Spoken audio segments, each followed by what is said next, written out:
Une pluie de drones et missiles iraniens lancés en direction d'Israël. L'attaque est sans précédent. Aussitôt, une réunion d'urgence du Conseil de sécurité des Nations Unies est planifiée.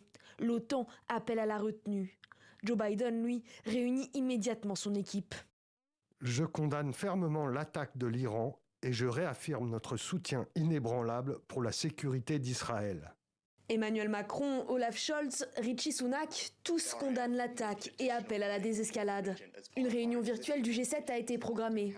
Mais l'Iran ne l'entend pas de cette oreille et convoque les ambassadeurs français, britanniques et allemands pour protester contre les propos de leurs dirigeants. C'est une attaque injustifiable. Il s'agit d'une escalade grave de la situation. Et elle n'est en aucun cas acceptable, compréhensible ou tolérable.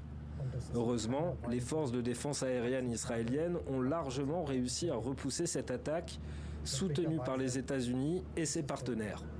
Au Moyen et Proche-Orient, les réactions sont plus divisées. Globalement, c'est l'inquiétude.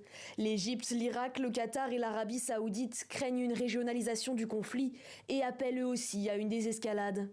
Mais pour le ministre des Affaires étrangères syrien, les frappes sont légitimes et relèvent du droit à l'autodéfense de l'Iran en riposte au raid israélien sur son consulat à Damas.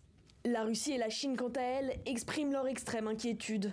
Le ministère russe des Affaires étrangères appelle à la retenue, alors que ces derniers mois, Moscou avait pourtant renforcé ses liens politiques et militaires avec Téhéran.